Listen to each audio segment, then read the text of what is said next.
We are talking tonight with Dr. Mark Konecky, clinical psychologist in private practice in Gloucester. Hi, Mark. How are you this evening? Hi, Heather. Hi. So I have some thoughts. Who knows what week this is in terms of being in the stay-at-home advisory? Maybe 8 or 9. It's the start of the 9th week. Okay. Yeah. And I am noting, just in a pedestrian sort of way, a lot of rage in the community. I see it in people I know, people I don't expect to see it coming from. I see it in family members, and it's a kind of rage I haven't seen before.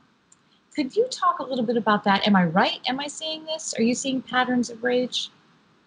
Yeah, I see people fighting more in marital and family relationships.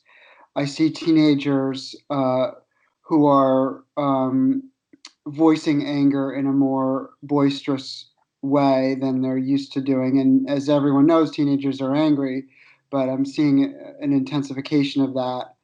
Um, and I've also seen people in cars just when I'm driving around. Road rage is always a thing, but I've seen kind of weird road rages that seem, at least to me, to come out of nowhere. Even, you can't really tell why someone's yelling out the window at someone, whereas in the past, usually it's like, oh, he missed a stoplight, or, oh, I see why. I wish he wasn't doing that, but I can see why the guy's angry. I definitely see more of that. I think what people get enraged, and there was a really good Saturday Night Live sketch about sleep, actually, which in some ways relates. But the sketch 2 weeks ago on Saturday Night Live about sleep had to do with people dreaming and integrating their wishes, while they're sleeping for the life that was, and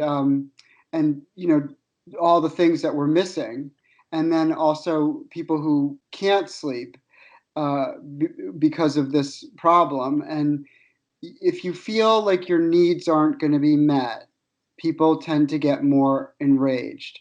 And if you feel like your needs aren't going to get met in the world, people are going to have trouble sleeping. And dreams are an attempt. Like, if you are lucky enough to have a dream life where you can, um, like on Saturday Night Live, they were eating at their favorite pizza restaurant and at Yankee Stadium, and Babe Ruth was there. Like, if you can do that in your dreams, you're going to sleep because you're getting wishes fulfilled. But we have so much lack of opportunity now to get our wishes fulfilled. Like, think about how we're used to being able to go out and see sparkly things at night, lights and people, and have really lively conversations and hear music and see movies and sit in a restaurant and taste different food and have all this kind of pleasure with our close people and with fun things to do. So all of that, the curtain's lowered on that. So people are understandably angry and having trouble sleeping. I think it's really important, like one cognitive behavioral shift to try to help with it is to remember that we are going to get back to normal eventually, but to something approximating normal gradually, and just keep remembering that. And also, as you've talked about, you and Corey have been talking about, keep the community going that you're in, Zoom or walks. I think people with masks, feel safe enough to go walking together now. And I've heard lots of barbecues with lots of social distance, more than 6 feet if you're not wearing a mask and you're eating. And I think people, thank God we're getting the summer, so we can maybe transition to, a safer fall this way. But keep giving yourself a pat on the back and reminding yourself that this will get better. Well, it's really helpful to hear you say that. So I just want to repeat it. So when people feel like their needs are not going to be met, Right. is that can produce this kind of rage, because I think that's probably Correct. exactly what we're seeing. Yeah. Yeah. Yeah. And there's a panic, and I include myself. You get panicked. Hmm. If this goes on another week, when am I going to get to the gym again to work out? And when am I going to see my friend that I'm used to seeing there? And when what about the beaches? What if they're closed, like in California? Like, I like to lay on the beach. Like, you can get yourself very worked up, and it's understandable. But remember, we're all going to find a way to get our needs met as best as possible. And I don't think it's going to be as bad as it is in California with the beach. You know, you got to talk yourself down. Mhm. Yeah. Well, that's really helpful. Let's return to teenagers and maybe 20-year-olds, because we haven't talked about that group at home at this point. And, college kids who had to return home. I'm hearing a little bit of, what do I do? I'm 20 years old, 21, 22. I'm back with my family. I just don't even know what to do with myself. And I think the less, as a parent, you're watching these kids, and the less they do, you think, oh, they're going to get depressed because they do nothing. I think these kids want to do something, but they don't want to hear their parents say, "Oh, you should go for a walk." Hmm. Apparently, we're Hmm. TikTok. So, Hmm. give Hmm. some advice to parents and to the kids on how to manage that. Sure. And as a parent myself, I've learned the hard way. Well, also, a parent and psychologist have a lot in common, those two hats. But I've learned in both venues that to give direct advice, especially to a teenager, is very risky.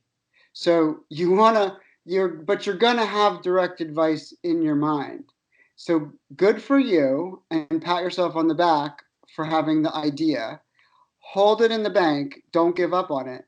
But the first approach with the teenagers and even young adults is to to see if they can themselves prioritize, what am I doing now, short term, day to day, with the goal of, let them know the goal is to structure your day. If you don't structure your day, you are screwed up, and you'll be screwing yourself up. It's not on me to just, in parentheses, you can think, hopefully, but if you have to say it, say it. It's not on me to structure your day. Like, I can't do that. But I can tell you, if you don't structure your day, you're going to be very unhappy. So there's short-term structuring, like, how do we fit in exercise? How do we fit in our video games if we play them? How do we fit in some time to actually learn something, either online or by reading a book? Like, you should think about that, teenager, how to do that. But then what do we do, like, long term, given that probably best case scenario, we're all not going to get vaccinated until, spring of 2021, if we're all lucky. But till then, uh, what can you do to further your career if that's what you're interested in? This is actually a really huge opportunity to be with your parents, because guess what? When you're 30, you're going to look back and say, I wish I had had more time with my parents. I have a family of my own, and it's really hard, and I wish I'd had more time with my mom and dad. Use this time to be with your family and just be immersed in it. That's really important, and try to enjoy the things that you enjoy about your family. But also, like, there are actual low paying internships that are starting up, at least on the book, because I've checked and have patients who are doing it. They're usually service internships, but people are planning for there to be a reopening across the country by the fall. So there are things out there that you can research and look at, if it's going to further your career, maybe. If it's not, if you always wanted to, like, work with animals, but figure that you're probably going to need to be a medical doctor, well, this may be the chance to work at Cape Animal Aid for 6 months. Like, it's an opportunity. Right. Yeah. Uh, they can always do contact tracing, apparently, because the federal government and the state are all looking for contact tracers. Correct. But let's return to, how does the parent say to the 22-year-old, you could do contact tracing, or you should be thinking about finding something to do this summer, or how do you actually say the words that are suggesting they structure their day? You're you So here's the talking to the kid. and I'm the parent, you are going to feel better if you use your own agency and your own willpower to figure out a structure for your day and for your weeks this summer. My challenge to you is go think about it, take a couple days if you need to, and come back and check in with me and tell me what your ideas are. And I will certainly be really eager to hear them. But Excellent. then you have to be patient enough to then they flop, they go on the sofa. And then 17 hours later, wow, I just binge watched, Schitt's Creek and it's really funny and I love it. But now I feel like I wasted my time and I don't know what to do. And then you have to be patient enough not to go, oh my God, I told you so. You have to say, well, what's our plan? Your job is to use your own agency. That's a really good word for Great word. kids Yeah. and everyone. Use your own agency, which means kind of a willpower and an ability to believe in yourself that you can affect change for the better in your life. So use your own agency to figure out ideas about what you might want to do with your day. Excellent. Okay, one last question, Mark. And this is a rather serious one. The issue of marijuana use among kids has come up. And I think that, now that there's so much, there are pot shops and all that popping up, there's this sense of freedom. And I'm sure kids are probably smoking a lot of pot because this is one of the things they're doing with themselves. Can you talk to us about that? So it's a hard subject because in no way do I want to imply that marijuana use among adults who use it in moderation or even daily and it's medicinal, but it does not interfere with their work, their family relationships, their social life, their health. It seems like that marijuana for grown-up brains is about equivalent to moderate use of alcohol for other grown-up brains. Like, in other words, it might be on the good side of things. So, in no way do I want to impugn that practice at all. We know with kids, however, that it interferes with brain development. Uh, there's very important brain development that happens, and this has been verified in a number of studies. Neurons in kids, they have too many connections in their brain, which is paradoxical because you think these kids are missing like massive connections. They're acting like idiots. What is wrong? It's actually they have too many connections, too many signals are going off. So that's what interferes with some of their goal-directed behavior, problem solving, planning, self-observation, right? Self-correction.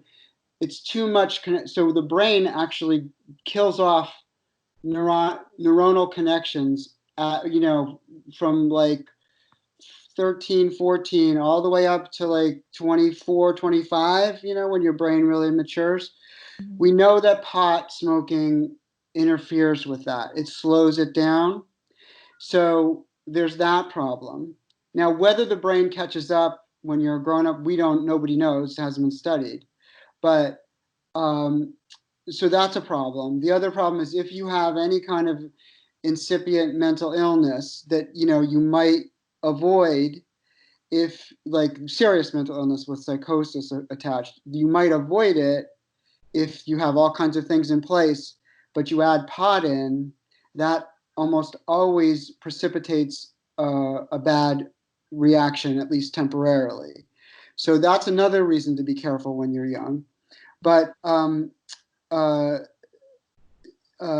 and the third reason, the other problem with kids using it, if kids used it like, hey, I mean, first of all, the pot is way stronger, as we all say that now, but it's way stronger than when in our generation uh, was a lot lower THC level in your blood when you smoke pot. But now it's very high. But I've never met a kid in 35 years of practicing where when they were a kid, they used pot moderately. I would bet, and I'm not saying this is science, but I would bet if a kid smoked pot once or twice a week, it probably wouldn't be that big of a deal. Mhm. But that's, I never see that. They always smoke every day, 4 or 5 times a week. Some of them, if they're smoking just twice a week, they'll smoke 4 or 5 times in a day. So and the new cartridge pens like allow you to smoke, while you're sitting in class if you want. And so it allows for this kind of administration of the drug that we don't even know what that does to people, adults or kids. So the overall thing that I try to tell the adolescents that I work with is like, I can't fight with you and get into a war with you about whether you're going to smoke or not. But I can tell you I'm worried about it for these reasons. And what I'd really wish is you would just, if you're going to do it, you would confine it to social settings uh, on the weekends and see if you can get through the week without using it. Because the more you use it, the probably the worse it is when you're a kid. Mm. And I think parents tend to be a little bit cavalier and they look at me like with cross eyes when I say, "Ooh, I think your son or your daughter, I think they're smoking a little too much pot." And some people get it, and some people are like, "Well, we smoked when we were young, and we're fine, and it's not that big of a deal." And there's a difference between, the reality, which is we can't force them to stop, and Mm. that's just true.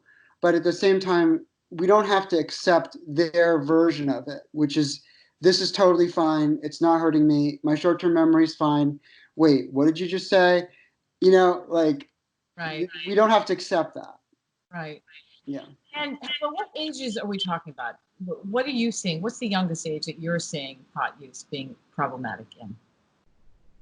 Well, I mean, I've certainly seen in my work kids as young as 11 or 12 smoking pot, but Mhm. more commonly it's 13, 14, 15 they start. Mhm. Um, and that's the ones I worry about the most. When they're 17 and 18 and they're about to go to college, I worry a little bit less. But again, I'm always on the side of the fence, which is, if you're going to do it, don't do it every day, and really try to keep it to twice a week or less. Mhm. Um, and, yeah. You're seeing a surge in your practice in this use, mostly because I'm guessing because kids are just home and they have nothing to do. Is that Yeah, part? kids are definitely using more that they're in isolation. I think there was a big, there's been a big uptick because of the vape pens. Right. That's huge. And also, when it was legalized, which I support as a person and a voter, I supported that. But when it Mhm. was legalized, it became much more accepted for kids to be getting high in terms of what their parents think of it. And it just creates, it's a conflict for everyone. It's hard for everyone. Right.